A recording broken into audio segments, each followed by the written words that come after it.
Hello everyone. Anthony Fantano here, internet's busiest music nerd. I hope you're doing well.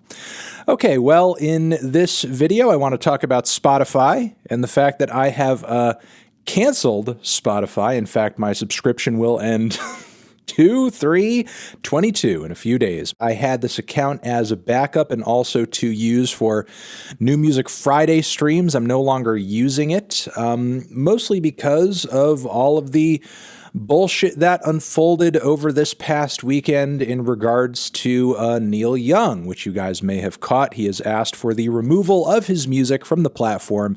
It has been done.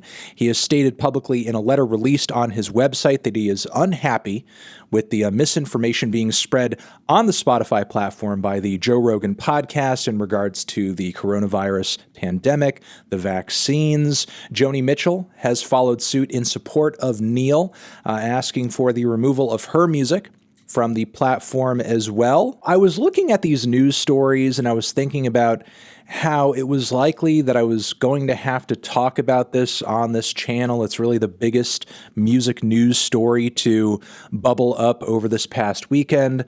I was putting that in perspective with all the goddamn Spotify videos that we've made on this channel, one after the other, in terms of like, hey, Spotify, they're not paying musicians enough. Oh, hey, Spotify, they're laying off their employees on the podcast wing for no good reason. Oh, hey, Spotify, their CEO is investing tons of money in military tech. It just became sort of a final straw situation. You guys are a music streaming platform. Please get your shit together. You guys have two jobs: stream songs, stream music, and pay artists. And you barely do either of those well. I just wasn't looking forward to another year of like, you know, just putting up and releasing Spotify as shit videos while in the background with an account I'm barely even using, paying for a Spotify premium account. Now, there have been a lot of disingenuous trolls, I think, attacking Neil's position here and his letter, his decision to leave the Spotify platform. It is important to note a couple of things. He has had long-standing beef with Spotify over a variety of different things, most importantly like music quality, sound quality. He is also a polio survivor, a childhood polio survivor, as is Joni Mitchell. So as a result of that, they probably have, you know, some like pretty personal biases when it comes to vaccination. There were quite a few trolls like getting up my ass over like leaving Spotify as well, which, number one, their corporation, grow up, who gives a shit? But on top of it, as I've already said, I'll repeat myself, like we've covered loads of reasons why Spotify is a pretty shitty platform on this channel, and it's just getting tiresome. It's been cool to see people like really giving it to Spotify and sort of giving it to Joe Rogan for being a moron on the vaccine and COVID topic, as hard as they have been. But I would hate for the momentum to kind of be lost right now, because I think for everyone and anyone who is involved in or just like a general fan of the music scene, I think the answer right now is to like keep driving it in, like also make sure that they pay and you hit them where it hurts in terms of like, you know, the injustices that they level at artists by not paying them adequately. Shout out to the UMAW. We'll link down to their website below so you can get involved in or support any action they have going. And, you know, look, I recommend doing this by hopping on any number of other platforms out there instead, and just, you know, tell Spotify as you're leaving and you're canceling your Spotify subscription to pay artists better. And, you know, I'm not endorsing any one of these platforms that you see on this page right now, but if you see one that pays artists better than Spotify's measly $2.29 per 1,000 streams, which is listed right there.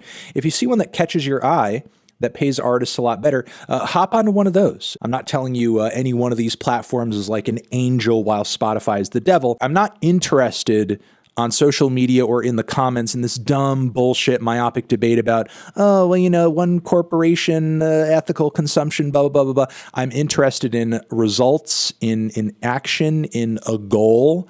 And in my opinion in this matter, the goal is to get artists paid better and to also just like, you know, openly not accept, very vocally not accept this kind of bullshit over here, because there's no reason that your money that you're making off the music industry, my money, anybody's money being paid into your platform, should get turned around and thrown into fucking defense tech. Are you fucking serious?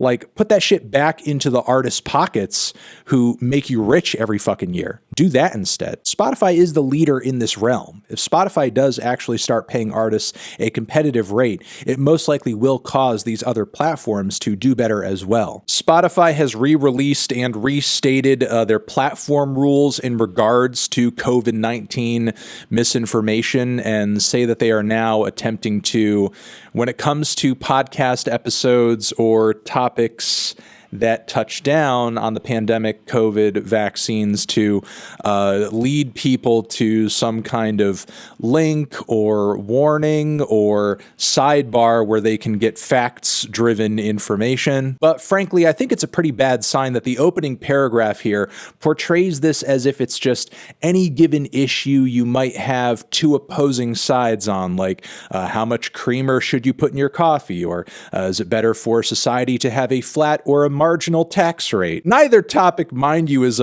costing lives and putting stress on our healthcare system. But yeah, that's kind of the, I guess, gaslighting and lowballing of the problem here that we're dealing with off the bat. And Joe Rogan did an almost 10-minute video that he put up on his Instagram, kind of addressing the whole controversy as well. First off, Joe kind of downplays what people are reacting to in regards to the Joe Rogan experience, saying, oh, well, you know, it's just like 2 episodes with this guest and this guest, when that's not the case. There are clips of you on your show floating around the internet talking about how masks basically don't work. We know it. They don't work, dude. I don't think they do. They don't work. There was the clip from last year as well where you recommended that healthy 20-somethings don't get the vaccine, and then you needed to walk that back, and you referred to yourself as a result of that as a fucking moron. And what's even more hilarious is within hours, literal hours of him posting this stupid Instagram video, he shared another completely untrue story and headline about the effectiveness of ivermectin against the fucking virus. But of course, like, after this came out, Joe Rogan took down this tweet saying, oh, well, looky here at this. Yeah, Joe took down this retweet and has said nothing about this tweet, even though in this bullshit video, he's like, oh, well, you know, I get it wrong. I get it wrong sometimes. And you know what? When I get it wrong, I correct myself. Look, ultimately, here are my desires and thoughts past this point. Do I want to get Joe deplatformed? No. I would much rather he just like be a little bit more careful about the things he says and the information that he puts out. If you do have somebody saying some crazy shit about the vaccine or the pandemic, maybe stuff that leans a little conspiratorial, possibly potentially push back or something, maybe. So yeah, it's a lot, but that's where things currently stand. Once more, shout out to the UMAW. Keep in contact with them for any further updates on their efforts to get better pay on this and other platforms. And, you know, we'll link you to everything that has been referenced in this video down below. Love you. Appreciate your eyes. Appreciate your attention. Appreciate your passion. And over here next to my head, it's another video that you could check out. Hit that up, or the link to subscribe to the channel. Anthony Fantano, Spotify, forever.